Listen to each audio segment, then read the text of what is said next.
Je suis revenu à Paris. J'étais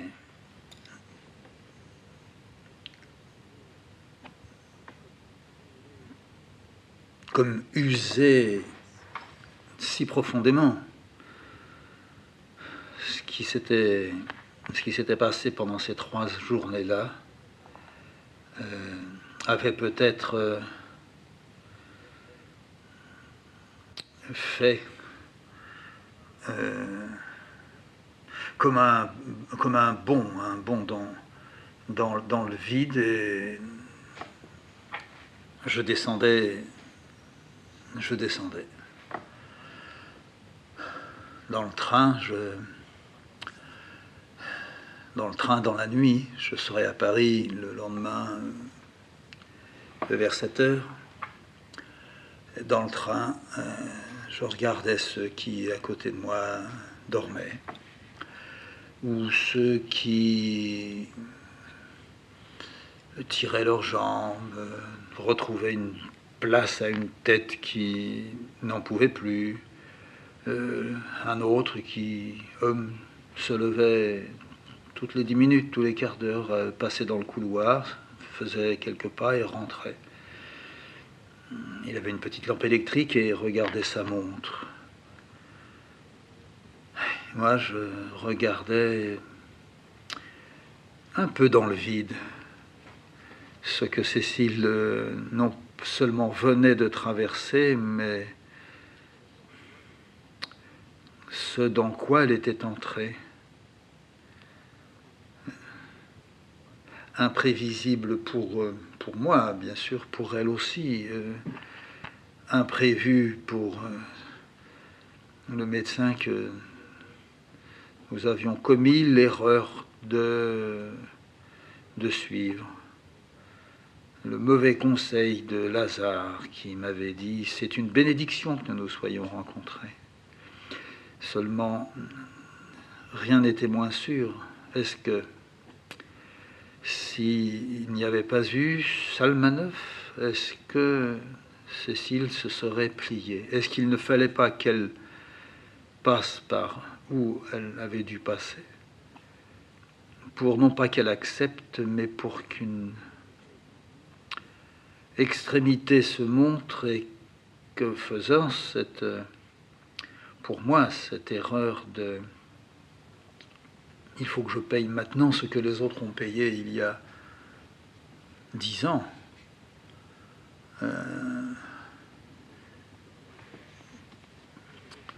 Peut-être. Je n'avais de toute façon pas d'autres mots dans ma tête. J'étais bien au-delà d'une fatigue immense. Quelque chose en moi avait cassé, et en plus j'étais usé. Je me disais, je vais passer quelque temps à recoller les morceaux, pendant qu'elle va passer longtemps à souder des morceaux. Mais il n'y avait pas qu'elle, il y avait aussi moi. Je ne me voyais pas rentrant à Paris, sortir du papier. Certes, c'était beaucoup trop tôt pour penser à ça, mais comment j'allais faire?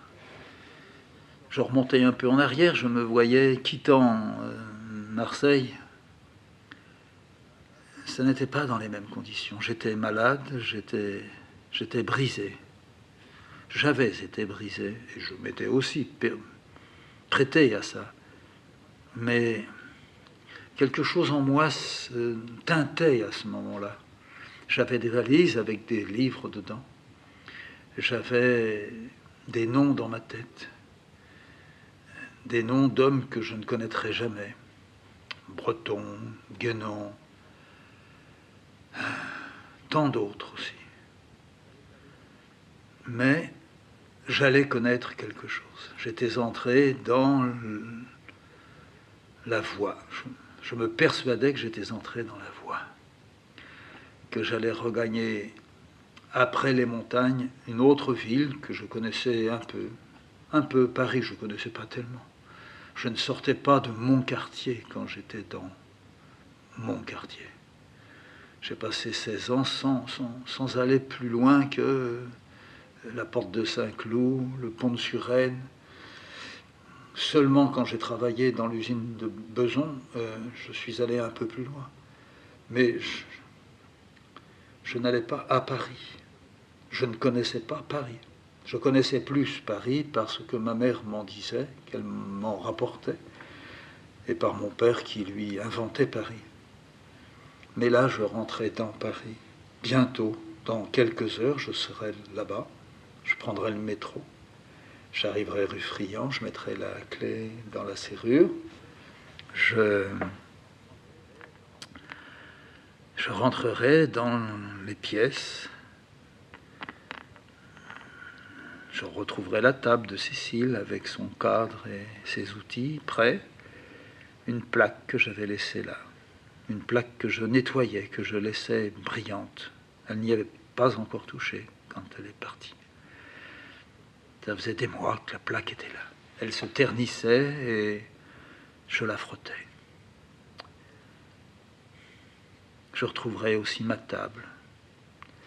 Grande planche de contreplaqué sur 2 tréteaux, puis les petites bouteilles que je n'utilisais presque plus, les godets, les pinceaux, les cartons à dessin le long du mur, la bibliothèque à la portée de ma main à gauche. Est-ce que je retrouverai ce geste?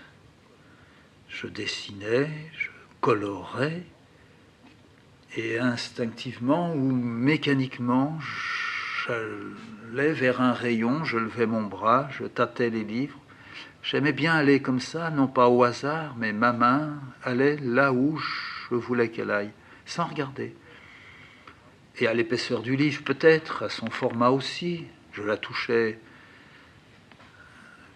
tellement bien que je pensais ne m'être pas trompé. Et j'amenais devant moi, sous mes yeux, aperçu sur l'initiation. Et je me plongeais dedans. Je connaissais les pages, je les avais marquées, là où il était bien dit clairement qu'il n'y a pas d'initiation pour l'homme moderne. Que ce que quelqu'un comme Léris disait était faux. Léris s'était inventé quelque chose. Nous nous inventons. Moi aussi, j'avais dû m'inventer quelque chose. Mais dès que l'on touchait à ça, je trouvais qu'il fallait faire vraiment attention. Et nous roulions. De temps en temps, je fermais un peu les yeux et pendant quelques minutes, je tombais dans un trou et j'en ressortais. Je retrouvais le wagon. L'homme s'était levé, ou l'homme rentrait, ou l'homme regardait sa montre. Nous n'avions pris personne en cours de route. En fait, tous ces gens venaient de plus loin que de là où j'étais monté. Moi, j'étais monté à Tenay-Hauteville, entre Bellegarde et Bourg-en-Bresse. Eux étaient venus soit de Bellegarde, soit d'avant. Avant, c'était la Suisse. Peut-être qu'un jour, nous irions, Cécile et moi, en Suisse. Que quand elle ira mieux, nous redescendrons sur Tenay, prendrions le train, et passant par Bellegarde, nous arriverions à Genève. Est-ce que jamais nous irions à Genève ensemble? Et tout aussitôt, comme pour me rappeler à l'ordre, il y avait « Est-ce que jamais je me mettrai à ma table ?» Est-ce que les feuilles de papier que j'avais dans mon carton, prêtes, qui attendaient quelque chose, est-ce que je les noircirais? Est-ce que je n'allais pas rentrer à Paris, aller 3 fois par semaine travailler avec les enfants, et le reste du temps, où? Dans ma pièce allongée sur le lit, à lire, est-ce que je relirais encore? C'était pas la lassitude qui me faisait penser ça. C'était quelque chose, je l'ai dit tout à l'heure, de brisé. Je ne pouvais pas me dire, j'ai été très très donnant pendant 3 jours et 3 nuits, et non pas ça se paye, mais il faut d'ailleurs un peu payer, mais est-ce que je n'ai pas tiré sur toute mon énergie? Je pouvais me dire, mais je ne me le disais pas. Et si je me l'étais dit, j'aurais dit non, ça n'est peut-être pas suffisant pour... Je sentais que quelque chose avait cassé. Ouf! Donc je prendrai 8 jours. Je ferai seulement le travail avec les enfants et 8 jours de repos complet. Je téléphonerai tous les soirs. Je demanderai comment ça va et à la réponse, j'écourterai mes stages sur le lit. Oui, mais quand on est loin, on peut vous dire ce que l'on veut. On me dira toujours ça va bien, ça suit son cours. Non, c'est pas ça. On est passé à Dijon. Il y avait encore 4 heures à rouler. C'était bon que ça soit si long. J'aurais peut-être souhaité que Paris soit à 10 heures encore de là. Et si je descendais, si j'attendais l'autre train? Rentrer à Paris, c'était revenir là où nous avions mis quelque chose en train, d'où elle était partie, d'où je restais certain qu'elle reviendrait. Mais les nuages d'un seul coup arrivaient, me bousculaient, et je me disais, si elle ne revient pas, mais tu es fou, mais si ça arrivait. Non, c'est pas de cette façon-là. C'est rentrer à Paris, sortir un livre. Sortir un livre et se forcer à le lire. Mais qu'est-ce que tu veux que je fasse d'un livre? Non, mais c'est rentrer à Paris, faire le ménage, peut-être préparer une feuille sur la table. En ce temps-là, je ne préparais pas mes fonds avec de l'aquarelle. Je travaillais directement sur le blanc du papier ou sur le noir du papier. J'aimais travailler avec un pinceau de blanc.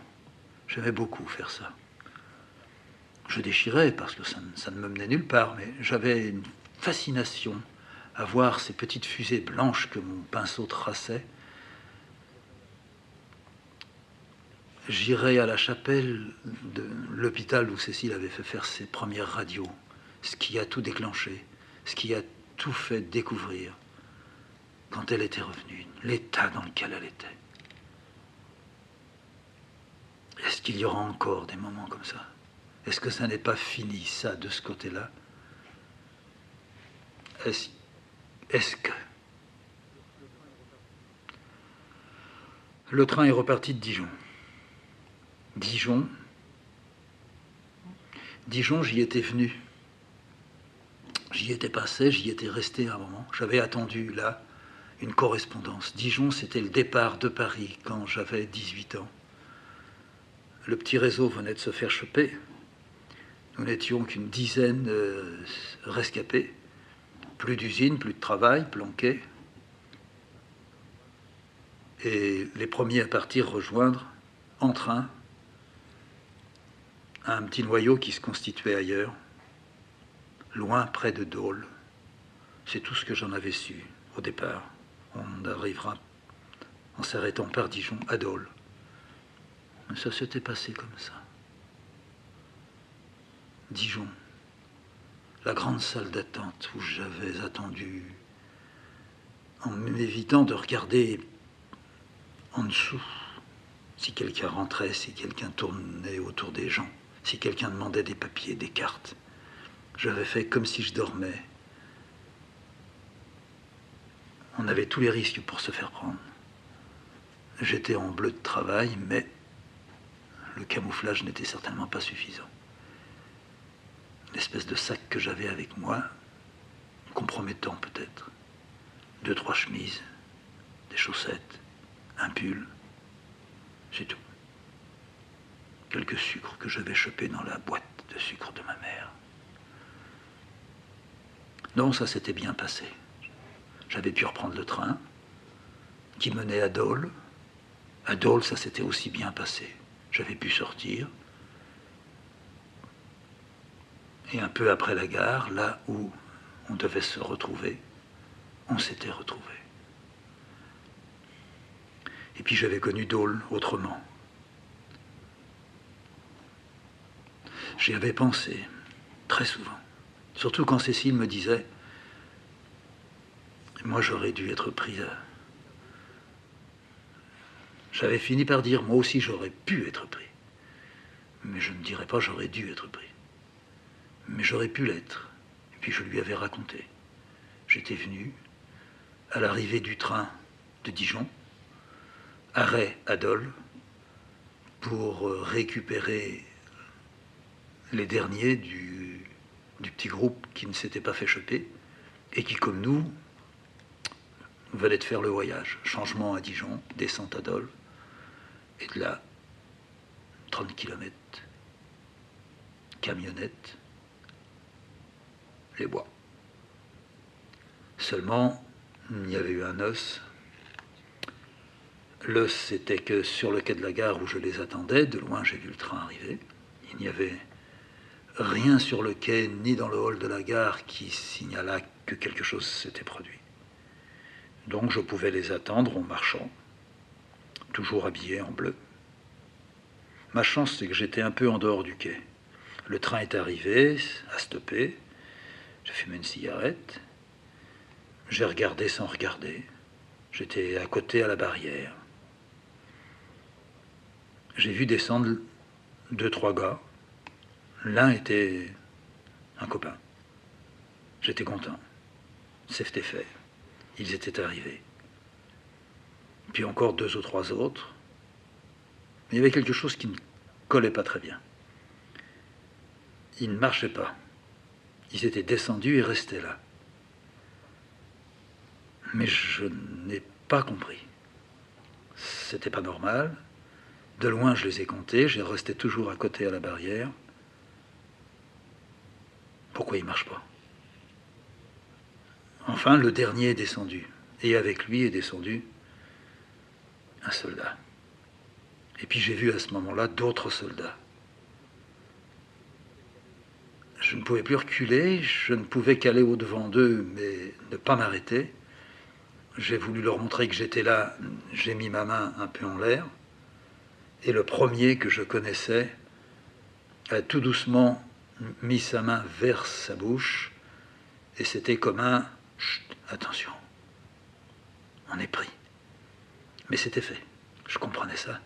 Et j'avais été lent, et je m'étais précipité en les dépassant. J'étais rentré dans le grand atelier sur la gauche au bout du quai. Et puis voilà, je m'étais débiné comme ça.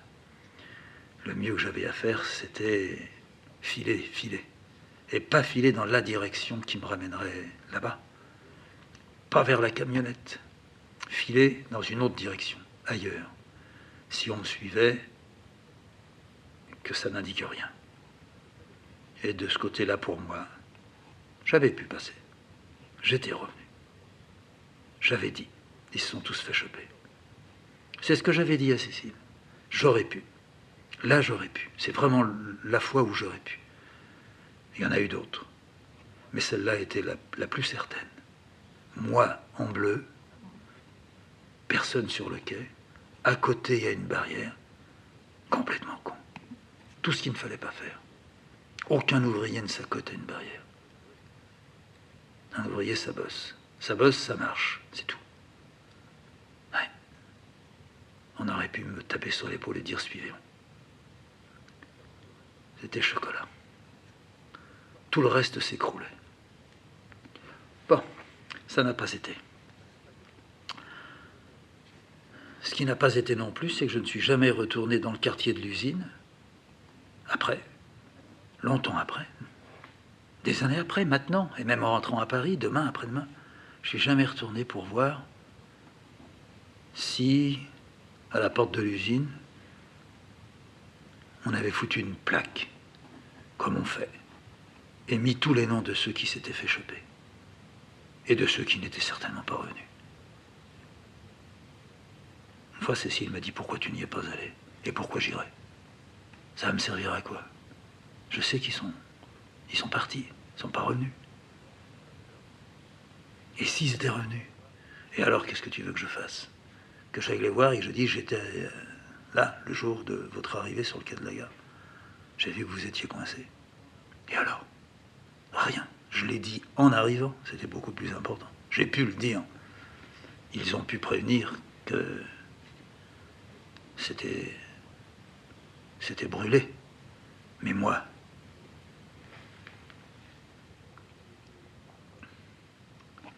on est arrêté à La Roche, je crois. Là, j'ai vraiment eu envie de descendre. C'était sans doute 5 heures du matin. Pourquoi continuer? Ah, les histoires que je remue, c'est rien. Il y a l'autre histoire. J'ai pas pensé à Cécile pendant là 2 heures. Ça commence bien. Je ne dois pas cesser de penser à elle. Enfin, je dois pas cesser. Je dois y penser intensément. Comme je pense à... À qui? Je ne pense à personne intensément. Eh bien, je vais commencer. L'aider, ça passe par là.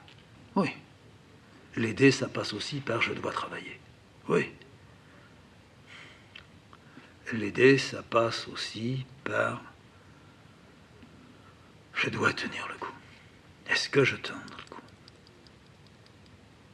Est-ce que je vais pas me geler comme hier et avant-hier là-haut, quand d'un seul coup je pouvais plus parler puis que je serrais les dents et que j'arrivais même plus intérieurement à prononcer, à articuler, à murmurer? Est-ce que ça, c'est pas quelque chose qui va me revenir? Est-ce que la grande lassitude que j'ai, c'est pas quelque chose qui se gèle en moi? Est-ce que ce que Cécile a connu, c'est pas moi aussi ce que je vais connaître? Est-ce qu'il n'y a pas une fin là-dedans?